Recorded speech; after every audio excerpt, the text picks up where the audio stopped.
Good afternoon. My name is Michelle Gross, Michelle Gross. I am the president of Communities United Against Police Brutality, and I wish to talk today about the local connection to law enforcement. In November, Minneapolis Police Chief O'Hara made a comment blaming crime in Minneapolis on Somali youth. That comment was like throwing red meat to a rabid dog.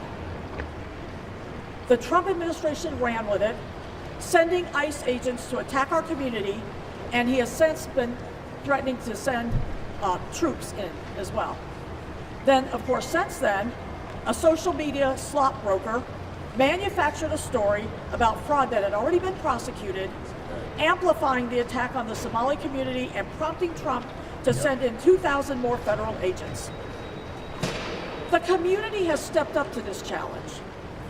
Every day, regular Minneapolis residents devote hours to documenting ICE conduct, warning our neighbors, bringing food and other goods to neighbors who are sheltering in place, and providing other support.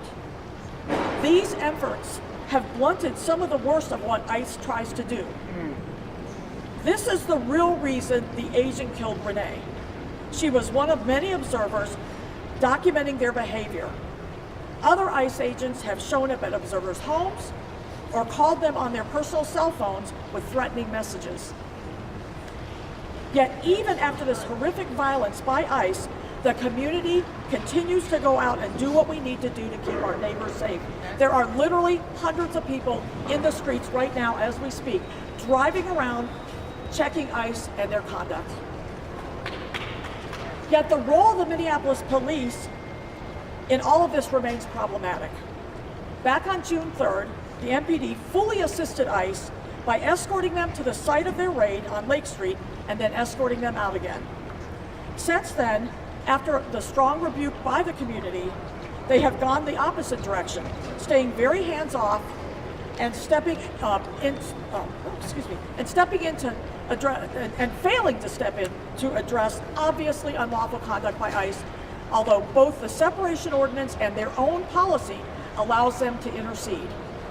In fact, O'Hara said that if they get calls regarding ICE illegal activity, they would be forwarded to 311 and treated as low priority calls. That's what he said. Yesterday, though, was a new low. MPD and their SWAT team showed up just after the shooting, but not to address or arrest the perpetrator, but to engage in crowd control and to escort ICE, including the shooter, out of the area. Yep, see that. It does not appear that they even bothered to learn the identity of the shooter. This is deeply troubling. It's clear after yesterday that we're the ones who keep us safe, but we need prosecuting authorities locally to help us because none of us can bring charges against the agent who killed Renee Good or the other agents who assisted him. And we're not going to wait for the FBI whitewash to cover this up. That's right. At minimum, that agent should be sitting in jail right now awaiting a trial. Yes, yes. Right now. Rather than spin and lies from the White House, we need evidence and truth in a courthouse.